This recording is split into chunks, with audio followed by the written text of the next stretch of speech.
오늘은 너무 좋은 주제예요.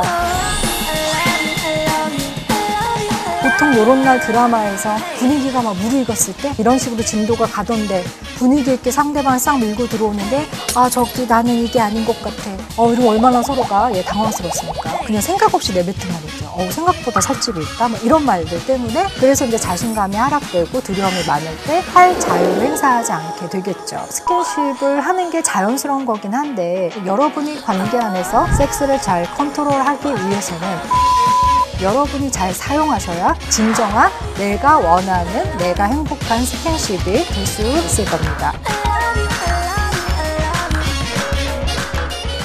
먼저 그 스킨십에 대해서 여러분의 고민이 뭘까 궁금해서 이야기를 좀 들어봤는데요. 눈에 띄는 글이 있더라고요. 그래서 제가 한번 읽어볼게요. 현재 연애 중인데 스킨십만 하면 제 안에 짐승이 있는 것 같아요.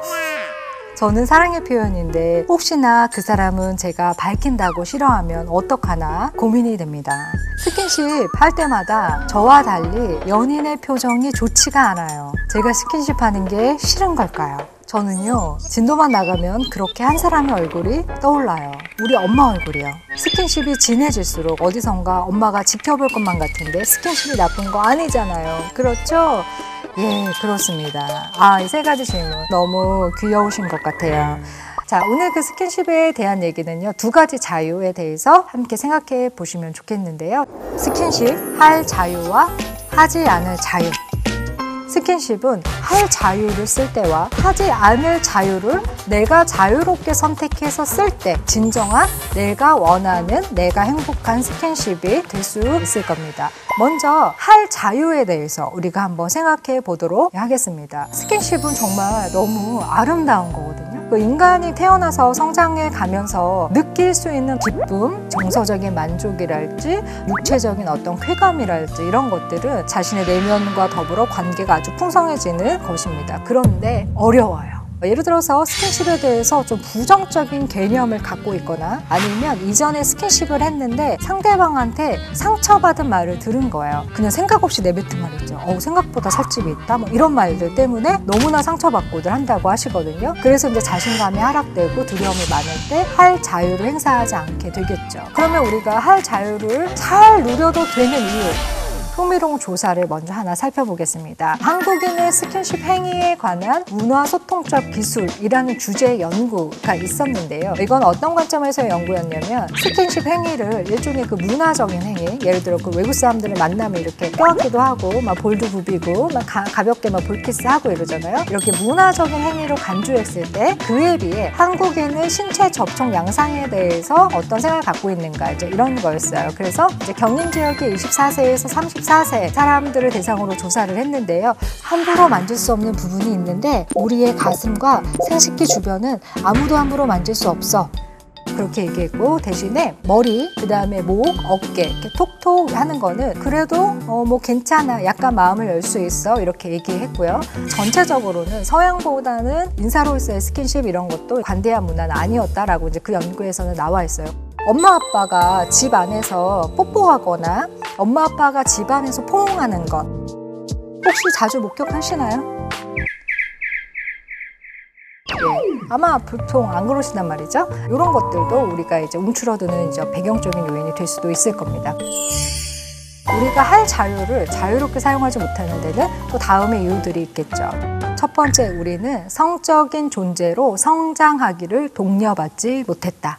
그러니까 부모님들이 우리를 키울 때 자녀들이 성적인 존재로 큰다는 것에 대해서 받아들이기 굉장히 쉽지도 않았을 것이고 자녀들을 2차 성징이 나타내고 그런 시점이 됐을 때 너는 성적인 존재야. 그렇기 때문에 네가 성적인 자극을 받는 것, 성적인 느낌에 흥분되는 것, 성적인 것에 설레는 것은 아주 자연스러운 것이다 라는 것을 우리가 교육받지 못하고 자랐다는 것이죠. 1+1은 2다 라는 것을 애들이 배우는 것처럼 성도 그렇게 배우거든요. 근데 가끔 이제 그렇게 생각하시는 부모님들이 이제 계셨던 것 같아요. 어렸을 때 성을 알려주면 일찍 성에 눈을 깨고 아주 그냥 까지면 어떡하냐. 아, 여러분, 그럼 우리가 뭐 산수, 수학을 뭐 못 배워가지고 뭐 못하고 뭐 영어를 못 배워갖고 뭐 외국 사람만 보면 입이 막히고 막 이러나요? 그거 가르쳐준다고 다 되는 거 아니죠. 그런 배움과 아웃풋은 굉장히 이제 다른 것이죠. 그래서 정말 배워야 될 지식처럼 우리가 배웠어야 되는데 관계적인 성을 배울 기회가 상대적으로 적었어요. 왜냐면 그 성이라는 것 자체가 밥 먹으면서 얘기한다거나 집안에서 서로 이렇게 텔레비보다 얘기한다거나 이런 게 되게 자연스럽지 않은 주제라고 생각을 했죠.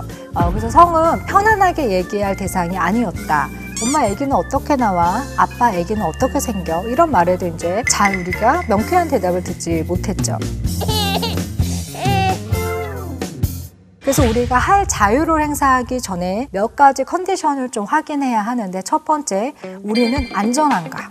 요즘에 정말 다양한 사건, 사고들이 많지 않습니까? 그래서 폭력적인 상황이랄지 성병이나 이런 것들에 대해서 안전한가? 그 다음에 우리는 서로를 잘 배려하고 사랑하고 존중하나? 이게 됐을 때 상대방은 어디까지 괜찮나? 이것을 확인하는 과정이 되게 중요해요. 그럼 여러분 어떻게 확인할 수 있을까요?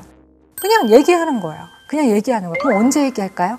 보통 요런 날 드라마에서 분위기가 막 무르익었을 때 이런 식으로 진도가 가던데 분위기 있게 상대방을 싹 밀고 들어오는데 아 저기 나는 이게 아닌 것 같아. 이러면 얼마나 서로가 당황스럽습니까? 그래서 언제 확인하는 거예요? 날이 밝을 때 확인하는 거예요. 밝은 햇살 아래 아이스 아메리카노를 먹으면서 이야기하는 거예요. 우리가 이제 만난 지 얼마가 됐는데 스킨십은 어디까지가 괜찮을까? 지금 우리 사이에서는. 이런 얘기들을 하는 거예요. 처음엔 꿈을지도 몰라요. 근데 여러분 밝은 날 아이스아메 마시면서 얘기해 보세요. 그거만큼 재밌는 주제가 없어요. 이것을 우리가 성적 친밀도가 높아지는 대화라고 해요. 근데 뭐냐면 성적 친밀도라는 거는 성행위나 스킨십을 하는 과정 속에서만 오는 게 아니고 우리의 스킨십에 대해서 하는 대화, 말의 언어를 통해서 성적 친밀도가 올라가요. 그래서 상대는 어디까지 괜찮은가, 우리는 안전한가, 우리는 존중하나 이게 확인돼서 일단 할 자유를 행사하신다고 하면은 여러분 아주 많은 말을 하셔야 되는 거예요. 몸의 대화가 말의 대화를 이끌어가는 게 아니라 말의 대화가 몸의 대화를 이끌어가는 거예요. 침묵의 몸부림은 절대로 서로에게 만족스러운 결과를 가질 수 없어요.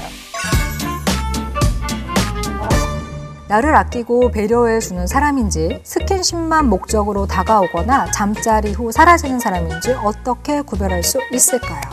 우리하고의 관계를 스킨십만으로 원하는 사람이 아니라고 한다면 야 오늘은 싫어 라고 할 때도 야 너 사랑한다면 이럴 수 있어 너 내가 싫어진 거야 이런 식으로 약간 비난하거나 회유하거나 막 협박하거나 이게 성폭력이거든요. 그런 것들을 막 행사하면서 나를 압박하지 않고 아 오늘 몸이 되게 안 좋구나 왜 오늘 기분이 안 좋았어? 아 내가 너무 내 생각만 했던 것 같아. 이런 식으로 또 한다면 알 수 있겠죠. 그래서 스킨십은 또 섹스는 팀워크이라는 것을 반드시 기억해 주셔야 돼요. 여러분 그 누구 등 긁어줘 보신 적 있죠? 그럼 이제 막 긁죠. 그럼 한 번에 아빠가 야 기가 막히게 시원하다 이러지 않죠? 아야 거기 아니야 거기 아니야 야 여기 옆으로 아니 위로 아야 너는 이렇게 손가락이 다시 위로 아래로 막 이렇게 하잖아요. 스킨십도 이거랑 비슷해요. 여러분이 어디가 간지럽고 어디가 좋고 거기는 별로고 이런 것들을 잘 얘기해 주셔야 돼요. 혼자서 하는 그 개인 플레이로는 절대로 좋은 결과가 있을 수 없습니다.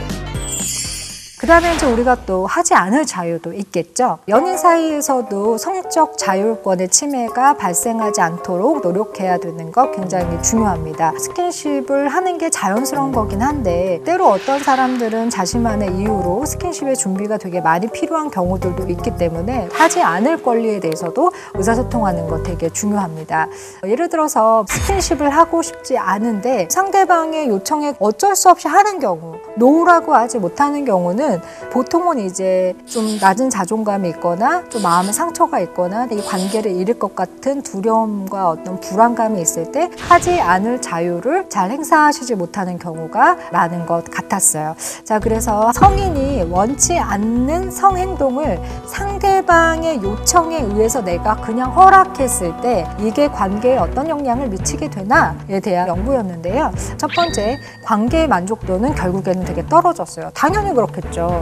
내가 사랑받는다는 느낌이 들 때, 나도 상대를 원할 때 해야지 성행위라는 게 굉장히 액팅하고 자연스럽고 만족감과 행복감이 있는 것인데, 나는 하고 싶지 않지만 상대방이 원해서 했다라고 한다면 어떤 느낌 들까요? 아마 굉장히 많은 수치심과 어떤 비참함이 마음에 남을 겁니다. 당연히 관계 만족도는 떨어집니다. 그 다음에 두 번째 또 의미 있는 결과는요, 애착 불안이 높을수록 원치 않는 성행동을 더 많이 허락하는 경우들이 많다고 이야기했습니다. 이 사람을 잃을까봐 두려워서 아마 노후를 못할 겁니다. 근데 우리가 노후를 했기 때문에 나를 떠날 사람이라면 떠나보내야 되는 거죠. 그렇기 때문에 우리가 한다 안 한다의 문제가 아니라, 내가 관계에서 의사표현이 굉장히 소극적이고 어떤 낮은 자존감 때문에 내 스스로 나를 보호하지 못하는가, 이런 부분에 대해서 우리가 고민해 볼 필요가 있습니다. 첫 번째는 콘돔이 준비되지 않았을 때.